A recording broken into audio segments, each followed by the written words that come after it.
Sir ನಮಸ್ಕಾರ, ನಾನು ಬೆಂಗಳೂರಿಂದ ಮಾತಾಡ್ತಾ ಇದ್ದೀನಿ. 18 ವರ್ಷದಿಂದ ಶುಗರ್ ಇತ್ತು. ಒಂದು 10 ವರ್ಷಕ್ಕೆ ಮುಂಚೆ ನನಗೆ ಶುಗರ್ ಜಾಸ್ತಿ ಆಗಿ ಕಾಲು ಬ್ಲಡ್ ಸರ್ಕ್ಯುಲೇಷನ್ ಆಗದೆ ಕಾಲು ಊದ್ಕೊಂಡ್ಬಿಟ್ಟು ಆಪರೇಷನ್ ಆಯ್ತು.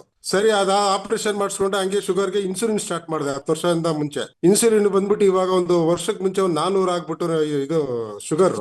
ಕಣ್ಣು ಪ್ರಾಬ್ಲಮ್ ಆಯ್ತು, ರೆಟಿನಾ ಪ್ರಾಬ್ಲಮ್ ಆಯ್ತು. ರೆಟಿನಾ ಪ್ರಾಬ್ಲಮ್ ಆಗಿ ಮತ್ತೆ ಆ ಟೈಮಲ್ಲಿ ಕಣ್ಣು ಫುಲ್ ರೆಡ್ ಆಗಿತ್ತು. ನನಗೆ ರಾಮನಗರದಿಂದ ರಮೇಶ್ ಅಂತ ನಮ್ಮ ಫ್ರೆಂಡು ನನಗೆ ಕಣ್ಣು ನೋಡ್ಬಿಟ್ಟು, ಇದು ತಗೊಳ್ಳಿ ಸರ್, ಇದು ಕ್ಯೂರ್ಸೆಲ್ ಅಂತ ಒಂದು ಪ್ರಾಡಕ್ಟ್ ಇದೆ, ನಿಮ್ಗೆ ಕಣ್ಣು ಸರೋಗುತ್ತೆ ಅಂತ ಅಂದ್ರೆ, ನಾನು ಒಂದು ವಾರ ಫಸ್ಟ್ ಏನೇ ಡೌಟ್ ಇತ್ತು ನನಗೆ. ಮತ್ತೆ ಅವ್ರು ಫೋರ್ಸ್ ಮಾಡಿ ನನಗೆ ಫ್ರೀ ಆಗಿ ಕೊಟ್ಟರು, ತಗೊಂಡೆ. ನಾನು ತಗೊಂಡಾಗಿ ಆಮೇಲೆ ಮೋದಿ ಹಾಸ್ಪಿಟಲ್ ಅಂತ ಇದೆ ಬೆಂಗಳೂರಲ್ಲಿ, ಅಲ್ಲಿ ಹೋದೆ. ಒಂದು ತಿಂಗಳಾದ್ಮೇಲೆ ಮತ್ತೆ ಕಣ್ಣು ನಿಮ್ಗೆ ಬ್ಲಡ್ ಫುಲ್, ಈ ಕಣ್ಣು ಲೆಫ್ಟ್ ಆ ಬ್ಲಡ್ ಫುಲ್ ಸ್ಪ್ರೆಡ್ ಆಗ್ಬಿಟ್ಟಿದೆ, ಹಿಂದೆ ಕಣ್ಣೇ ಕಾಣ್ತಾ ಇರಲ್ಲ. ಒಂದು ಇದು ತಗೊಂಡಾದ್ಮೇಲೆ ಡಾಕ್ಟರ್ ಹೇಳಿದ್ರು 1 ತಿಂಗಳು ಬಿಟ್ಕೊಂಡ್ ಬನ್ನಿ ಅಂತ ಹೇಳಿದ್ರು ಸರ್. ಇದು ತಗೊಂಡಾದ್ಮೇಲೆ 1 ತಿಂಗಳು ಬಿಟ್ಕೊಂಡೋದೆ, ಸ್ವಲ್ಪ ಕಮ್ಮಿ ಆಗಿದೆ ಇದು ನಿಮ್ಗೆ, ಇನ್ನೊಂದು ತಿಂಗಳು ಬಿಡಿ ಅಂತ ಹೇಳಿದ್ರು. ಮತ್ತೆ ಇದು ಕಂಟಿನ್ಯೂ ಮಾಡಿದೆ, 2 ತಿಂಗಳು ಕಂಟಿನ್ಯೂ ಮಾಡಿದೆ. ಕಂಟಿನ್ಯೂ ಮಾಡಾದ್ಮೇಲೆ ಸ್ವಲ್ಪ ಒಂದು 80% ಕ್ಲಿಯರ್ ಆಗೋಯ್ತು, ಫುಲ್ ಬ್ಲಡ್ ಎಲ್ಲ ಕ್ಲಿಯರ್ ಆಗೋಯ್ತು. ಮತ್ತೆ ಹೋದ್ರೆ ಡಾಕ್ಟರ್ ಬೇಡ, ನಿಮ್ಗೆ ಎಲ್ಲ ಕ್ಲಿಯರ್ ಆಗಿದೆ, ಇನ್ನೊಂದು 10% ಇದೆ, ಇನ್ನೊಂದು ಮಂತ್ ಬಿಡಿ ಕ್ಲಿಯರ್ ಆಗುತ್ತೆ ಅಂತ ಹೇಳಿದ್ರು ಸರ್. ಈಗ ಫುಲ್ ಲೆಫ್ಟ್ ಕಣ್ಣು ಫುಲ್ ಕಾಣ್ತಾ ಇದೆ, ಫುಲ್ ರೆಡ್ ಆಗಿತ್ತು ಇದು ಕಣ್ಣು ಸರ್. ಮತ್ತೆ ಶುಗರ್ನು ಬಂದ್ಬಿಟ್ಟು ಇವಾಗ 150 ಬಂದಿದೆ. ಇನ್ಸುಲಿನ್ ಬಂದು 25 ಬೆಳಿಗ್ಗೆ ಸಾಯಂಕಾಲ 20 ತಗೊಂತಾ ಇದೆ. ಮತ್ತೆ ಟ್ಯಾಬ್ಲೆಟ್ಸ್ ತಗೊಂತಾ ಇದೆ, ಅದು ಕಮ್ಮಿ ಮಾಡ್ಬಿಟ್ಟಿದ್ದೀನಿ ಈಗ. 10 ಡಾಕ್ಟರ್ ಹತ್ರನೇ ಹೋಗಿ ಬೆಳಿಗ್ಗೆ 10 ಸಾಯಂಕಾಲ 10 ತಗೊಂತಾ ಇದ್ದೀನಿ. ಇನ್ಸುಲಿನ್ ಕಮ್ಮಿ ಆಗಿದೆ ಸರ್ ಈಗ. ಮತ್ತೆ ಕಾಲು ಬ್ಲಡ್ ಸರ್ಕ್ಯುಲೇಷನ್ ಹೋಗಿದೆ, ವೆರಿಕೋಸ್ ಪ್ರಾಬ್ಲಮ್ ಇತ್ತು, ಅದು ಕ್ಲಿಯರ್ ಆಗಿದೆ.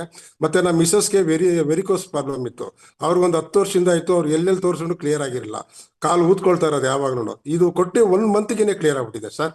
ಈ ಕ್ಯೂರ್ಸ್ ಎಲ್ಲ ನಾನು ಇವಾಗ ಬೀದರ್ನಲ್ಲಿ ಒಬ್ರಿಗೆ ಕಳಿಸಿದ್ದೀನಿ. ಅವ್ರಿಗೆ ಕಿಡ್ನಿ ಡಯಾಲಿಸಿಸ್ ಮಾಡ್ತಾ ಇದ್ದಾರೆ. ಆದ್ರೂ ನಮ್ಮ ಇಲ್ಲಿ ಹೇಳಿದ್ರು, ಅವ್ರಿಗೆ ಕೊಡ್ಸಿ ಅಂತ ಹೇಳಿ ಬೆಳಗ್ಗೆಯಿಂದ 4 ಟೈಮ್ ಕೊಡ್ತಾ ಇದೀವಿ. ಈಗ ಒಂದು 5 ದಿವಸದಿಂದ ಸ್ಟಾರ್ಟ್ ಆಗಿದೆ.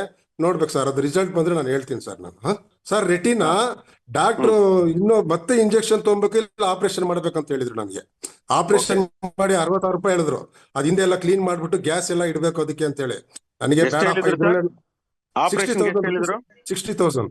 ಓಕೆ, 2 ಕಡೆ ಹೇಳಿದೆ. ನಾರಾಯಣ ನೇತ್ರಾಲಯ ಅಂತ ಇಲ್ಲ, ಅವರು ಅಷ್ಟೇನೆ 60,000 ಹೇಳಿದ್ರು. ಇಲ್ಲೂ 60,000. ಇಂಜೆಕ್ಷನ್ 20,000 ಕೊಟ್ಟು ತಗೊಂಡಿದ್ದೆ ನಾನು ಮುಂಚೆ. ಕಣ್ಣಿಗೆ ಇಂಜೆಕ್ಷನ್ ಕೊಟ್ರು, ಕೊಟ್ಟಾದ್ಮೇಲೆ ಸರಿಯಾಗಿರಲ್ಲ. ಮತ್ತೆ 2-3 ಇಂಜೆಕ್ಷನ್ ತಗೋಬೇಕಾದ್ರು ನಾನು ಕ್ಯೂರ್ಸೆಲ್ ತಗೊಂಡ್ಮೇಲೆ ಬಹಳ ಇದಾಗಿದೆ ಸರ್. ಇವಾಗ ಫುಲ್ ಆಗ್ಬಿಟ್ಟಿದೆ, ಇನ್ನೊಂದು ಸ್ವಲ್ಪ ಇದೆ ಅಷ್ಟೇ, ಅದು ಲೇಟ್ ಆಗಿ ಹೋಗುತ್ತೆ ಅಂತ ಹೇಳಿದ್ರ. ಎಷ್ಟು ದಿನ ಯೂಸ್ ಮಾಡಿದ್ರ ಇವತ್ತವರೆಗೂ?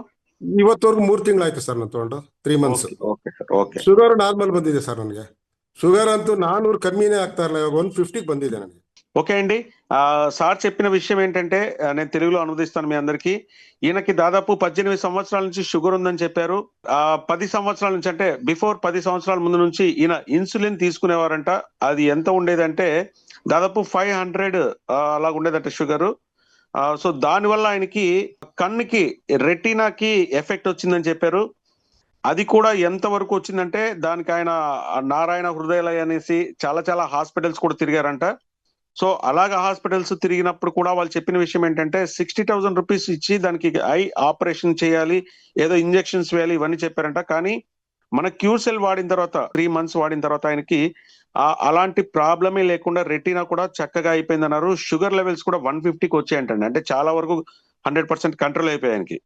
అలాగే ఆయనకు కూడా వెరికోన్స్ ఉన్నాయన్నారు, అవి కూడా తగ్గిపోయన్నారు. వాళ్ళ వైఫ్ కి వెరికోన్ ప్రాబ్లమ్స్ ఉన్నాయన్నారు, దాదాపు 10 years నుంచి ఉండేవంట. అవి కూడా చాలా చక్కగా తగ్గిపోయేసారని రిజల్ట్ చెప్పారు. వాళ్ళ ఫ్రెండ్ కి కిడ్నీ గురించి ఇచ్చారంట, అది కూడా రిజల్ట్ తర్వాత చెప్తారు. సార్ ఫెంటాస్టిక్ రిజల్ట్ చెప్పారు. Very great sir, very great.